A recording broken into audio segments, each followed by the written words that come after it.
Everyone thought Queen Victoria was too young, too inexperienced, and too stubborn to rule effectively. But her choices would ultimately save the British monarchy. When an 18-year-old girl inherited the throne in 1837, the British royal family was in crisis. Her uncles had turned the monarchy into a joke. Scandal after scandal. Illegitimate children everywhere. Mountains of debt. The public despised them. Newspapers openly discussed whether Britain even needed a monarchy at all. Victoria's erring mother tried to control her. Her advisors thought she'd be a puppet. Politicians assumed they could manipulate her. They were all wrong. What they called stubbornness was actually strategic brilliance. What they dismissed as a young girl's tantrums were calculated power moves. And what looked like personal choices were decisions that would reshape the monarchy for the next 200 years. This is the story of how Queen Victoria's so-called stubborn decisions didn't just save the British monarchy, they created the modern royal family we know today. Before we begin, subscribe and hit the notification bell. And tell us in the comments, do you think the monarchy would have survived without Victoria? You know, we've convinced ourselves of the most absurd fiction. We walk around believing that external events control our fate, as if the entire cosmos was conspiring specifically to either reward or punish us based on some cosmic ledger of worthiness. But what if I told you that this entire arrangement, this grand theater of suffering and triumph, is nothing more than an elaborate test of your inner citadel? And like any fortress, once you understand its architecture, you can defend it with remarkable precision, and dare I say, with a sense of unshakable peace.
Think about it for a moment.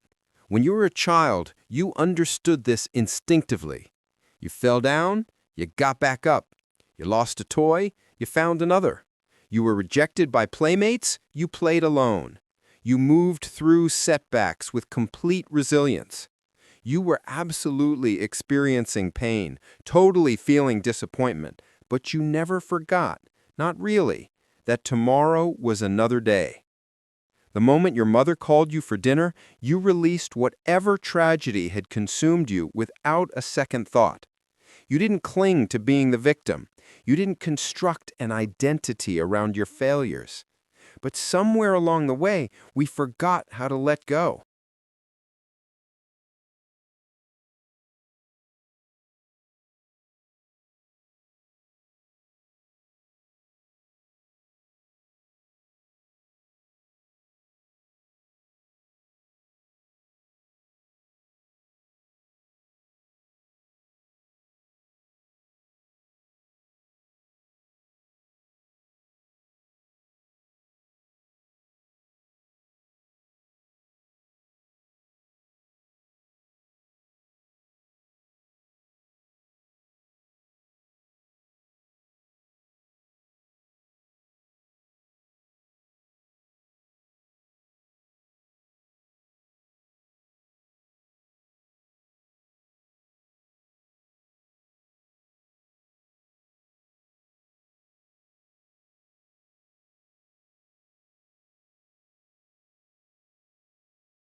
We became what I call prisoners of opinion, in the prison of external judgments.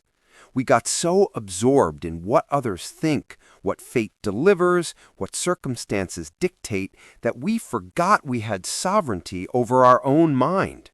We started believing that we really are defined by our successes, our failures, our reputation, our possessions. And when you forget you have an inner fortress, the world becomes your torturer. Now, when I say life is about your inner citadel, I don't mean it's about hiding from reality or becoming cold. The Stoic fortress can be incredibly engaged. He acts with purpose, with duty, with everything demanded by virtue, but he maintains what we might call an inner separation.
The first principle of this philosophical discipline is perhaps the most liberating. You are not what happens to you. The events you experience, the body you inhabit, the reputation others assign you, the wealth or poverty you encounter, that's just the stage where your character performs. It's the raw material, the circumstances you cannot control. But who is the real you? Ah, that's where it gets interesting. The real you is your capacity for judgment, not the judgments themselves. You are the faculty that can observe reactions, evaluate impressions, choose responses.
You are the reasoning power that can say, "This disturbs me," and then ask, "But does it have to?"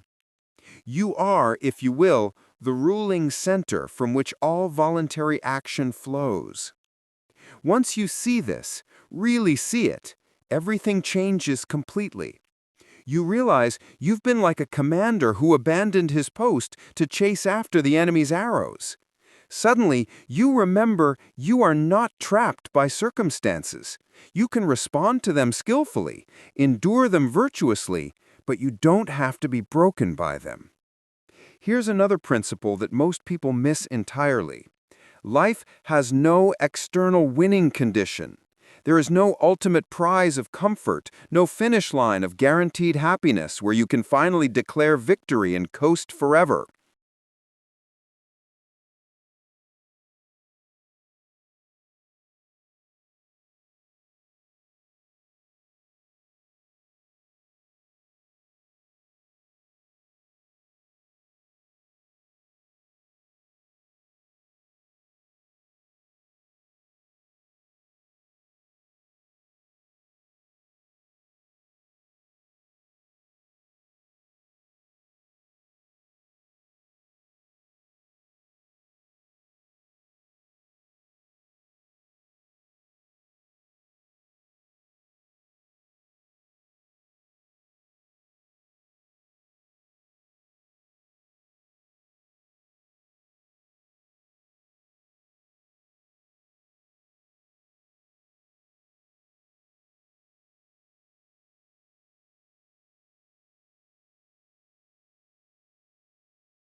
The whole point of existence is the practicing of virtue itself. We've been taught to think of life as a journey with a destination, but it's much more like a soldier's duty or an athlete's training. You don't fulfill your duty to reach some reward afterward. You don't train to get to the final repetition. The meaning is in the execution, in the discipline, in the excellence of each moment. But we've turned life into a postponement. We rush through youth to gain experience. We hurry through labor to accumulate wealth. We work frantically to reach security. And then we sit in our comfortable retirement wondering why we feel empty.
When Victoria took the throne in 1837, the monarchy was a joke, expensive, scandalous, and increasingly irrelevant.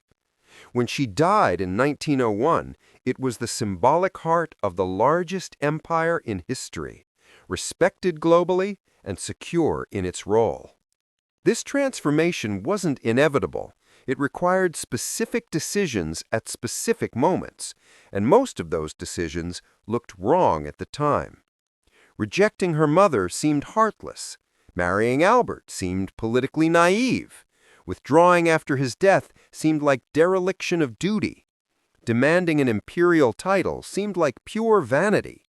But each stubborn decision, each moment when Victoria refused to do what was expected, each time she insisted on her own way, strengthened the monarchy in ways that weren't obvious until much later. What her critics called stubbornness was actually vision. What looked like personal choices were constitutional innovations. What seemed like the tantrums of a difficult woman were the calculated moves of a strategic genius. Queen Victoria didn't save the monarchy by being easy to work with or by following advice or by doing what was popular. She saved it by being exactly what everyone said she shouldn't be: stubborn, willful, and absolutely determined to rule on her own terms. The British monarchy exists today because an 18-year-old girl decided she wouldn't be controlled, and she never changed her mind. What's your take? Was Victoria a strategic genius or just stubborn and lucky? And could the British monarchy have survived without her? Let us know in the comments below.